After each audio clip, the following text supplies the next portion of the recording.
before we get into our graphing of sine and cosine today and working with the concept of amplitude and period, I want you to see if you can quick recall and think back to transformations. What does multiplying a function by a on the outside of the function do? What does multiplying a function by a -1 on the outside do to the function? And what does multiplying the input before you run it through the function do as far as transformations go? So pause for just a brief second and see if you can think about each of those and write down what you recall. So we have a vertical stretch by a reflection over the x-axis, and a horizontal stretch by b. Now the reason why I put stretch in quotation marks is because depending on what the a value is, if a is between 0 and 1, a will be a shrink. If a is greater than 1, we will have a stretch. This one, if b is greater than 1, we have a shrink. Remember, it's the opposite of your intuition. And if b was between 0 and 1, we would actually have a stretch. All right? And now the reason why neither a nor b can be negative is because that negative sign is going to do something else. It's going to reflect over the x-axis. We will not deal with the situation in these graphs of what would happen with a reflection over the y-axis. So you don't need to worry about f of -x in this unit. All right, so remember, these are our parent functions. We would say that our amplitude is our half the distance of the range, or it's the distance from the midline, so that's going to be 1. Likewise, on our cosine graph, amplitude is 1. And then the period that we talked about is how long it takes to complete one cycle of sine or one cycle of cosine. In both cases, we're talking about 2 pi on the parent function. Our intervals, we're talking about 5 key points. So we would find our intervals by creating our period divided by 4 to get those 5 points. Sine, those points are on the midline, maximum, on the midline, minimum, back to the midline. Cosine, we're talking maximum, on the midline, minimum, on the midline, back to the maximum. All right, so let's start talking about this. It says to graph 2 periods of y equals 2 sine of x. Well, the first thing you want to think about is sine of x is the one that looks like this. Okay. The next thing then you want to look at is what type of transformation do we have? From our general equation in our last section, we can see that this is our a value. Okay. So to find the amplitude, we take the absolute value of a, which in this case would be the absolute value of 2, which is really just 2. The period of my sine graph, how long it goes from start to finish, is going to be the b value. Well, the only thing multiplied here by x is equal to 1. So the period is going to be 2 pi divided by 1. Because if you think about it, we're taking our regular 2 pi period, and we are performing the transformation, the horizontal stretch or shrink of 1. So we divide by that number inside the parentheses. So in that case, our period is just 2 pi. And our intervals, if you remember, just help us count. So our intervals is going to be the period divided by those 4 intervals, so we get our nice 5 key points. Our intervals are going to be pi over 2. So to set things up, I'm going to figure out my amplitude, which is my distance from the midline. I don't have a vertical shift here at all. We'll talk about what that looks like in a later lesson. My amplitude is 2. So 2's got to be my highest value, which means -2 is my lowest value. Again, it's a vertical stretch as opposed to having a high value of 1. Now our high value is twice as tall. I know I need to count by pi over 2's. I know I'm starting at 0 because I didn't have a horizontal shift. Again, we'll study that a little bit later. Here's 1 pi over 2, 2 pi over 2, 3 pi over 2, and 4 pi over 2. But I was supposed to do 2 periods. So that was 4 pi over 2. This will be 5 pi over 2. This would be 6 pi over 2, which is 3 pi. This would be 7 pi over 2. And then we get to 8 pi over 2, which is really just 4 pi over 2. So now I'm ready to graph the 5 key points of one period of sine. So remember, sine starts on the midline. At your next interval, you're going to be at your maximum. On the midline, minimum, back to the midline. And there's one period or one rotation of sine. then we know because it's periodic, we're just going to repeat that picture. So on the midline, high point, on the midline, low point, on the midline, and there's my second period of sine. Now, could I have mapped backwards and said negative pi over 2 and negative pi and said, okay, my picture, my stamp should repeat, but going this way? Sure. But I think it's just easier to start at our 0. Here's our 2 complete cycles of sine with an amplitude of 2 or a vertical stretch of 2. All right, so this one now, I want you to see if you can identify the amplitude, the period, and the intervals.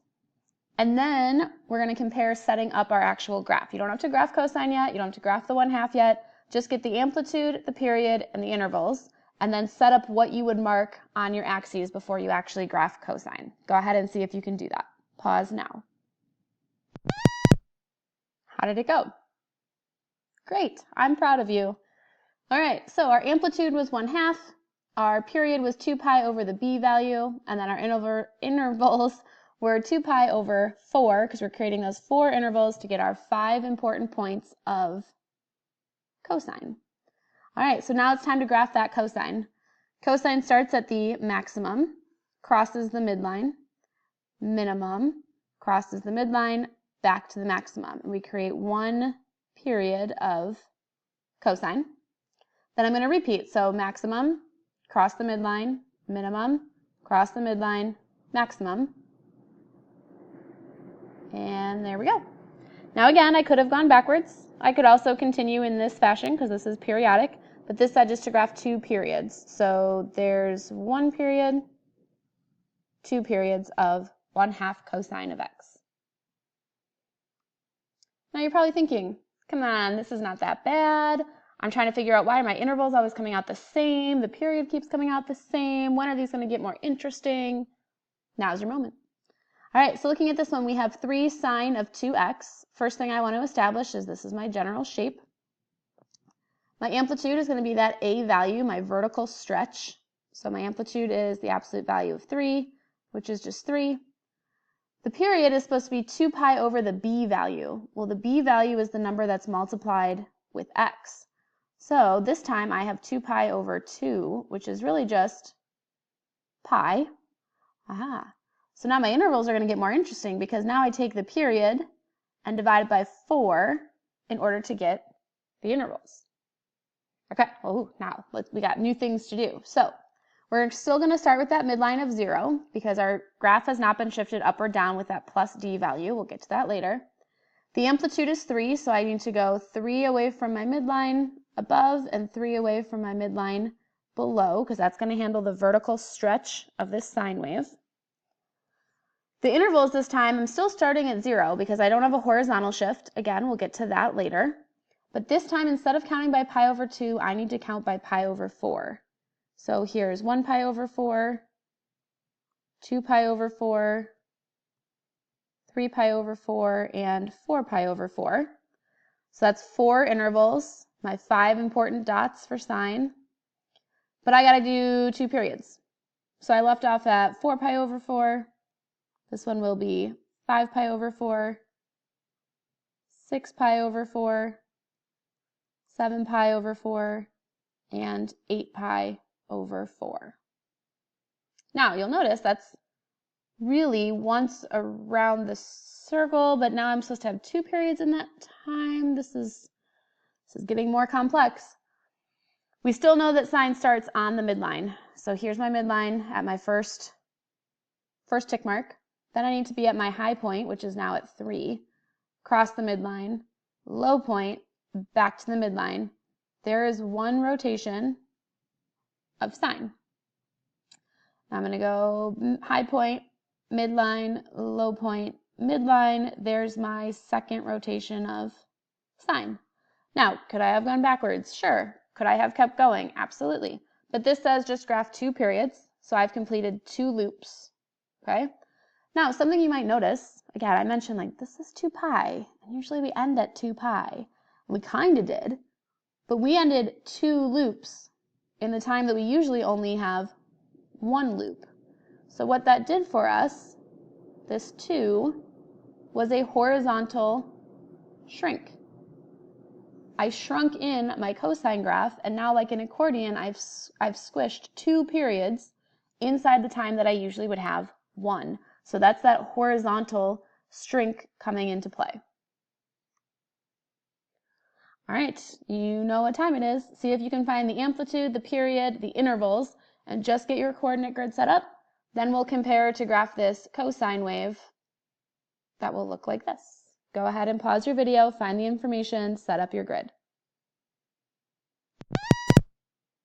All right, looking at this one, I got my amplitude of 5. I had a period of pi over 2. So when I take that period and I divide it by 4, what's really happening is I get pi over 2 times 1/4, which is really pi over 8. So this is me counting. I've simplified my fractions where I can. My cosine wave is going to start at my high point, cross my midline at the next interval, low point, midline, high point. There's one rotation of cosine. Start it again, high point, cross the midline, low point, cross the midline, high point. I could keep going this way, I could keep going this way. Now, if you're looking at where you ended, we ended at pi. And I completed 2 rotations in pi, which means if I were to keep going to my standard 2 pi, I'd have room for 2 more. 4 rotations in the time I usually only had 1. Looks like I have shrunk in my graph again, and I now fit 4 rotations in my usual 2 pi domain. All right, so this one we're not actually going to graph the whole thing. I just want to talk real quick about this negative sign. You'll notice that this is the exact same graph that you had just above, except we've thrown this negative in front. Well, from the beginning of today's lesson, we learned that the negative sign is just going to flip over the x-axis. So if I look at this one, I know the yellow is not great, but bear with me. This point up here, right, this is the exact same graph, I've just thrown a negative in front. This point will now mirror over the x-axis. 0 is going to stay right where it was, because 0 times -1 is still 0. -5 flips up. 0 stays right where it is. 5 flips down, right where it is. Back up, right where it is, and down to -5. So this one, I just want you to see what that negative sign does to the graph. Just means that instead of starting at the highest value of cosine, we're now going to start at our lowest value, and it's going to look like this. Likewise, a sine graph normally looks like this. A reflected sine graph will look like that. Ooh, a little infinity sign. That's kind of fun. Well, now, Ms. Schwartz, these kind of look like they're maybe a little bit similar to each other. I'm just like, I feel like they relate, but I don't really know exactly how much or what's going on. We'll find out soon. Don't you worry. All right. This next one, I just want you to find amplitude, period, intervals. Don't set up the graph. Don't do it. Just find those 3 things and then come back and join me when you're ready. All right, so we still have our A value of 4. This time we had a B value of pi. That's kind of weird. But actually, hey, when I do that period, I just get a nice number of 2, none of these pi's to have to deal with. And now when I find my intervals, there's no pi in there at all. I just get to count by 1/2. This actually, even though it looks a little more complicated to start, turns out to be a pretty nice graphing problem in terms of plotting all of our points and finding our intervals. Okay, so the next thing I would like for you to do is let's go ahead and get our graph just set up. So just set up the graph. That's all I ask you to do. We're starting with a horizontal shift of 0, a vertical shift of 0, so our midline is right where it is. Go ahead and see if you can just get your graph set up. Now, you might be thinking, wait a second, I remember from the first video that this was supposed to be theta, and then this up here would be cosine, of this case, 4 cosine of pi x, right, our output. How can I be putting in a theta if there's no pi in it? Oh, that's right. When we first learned about radians, we learned that this was approximately 3.14, and this was approximately 1.57, and 4.71, and 6.28. And it's perfectly okay to measure angles in radians without pi on them. All right, last thing, pause it. Go ahead and graph your cosine of pi x times 4. All right, here's our graph. Read this little note, look at this red part, and think about that.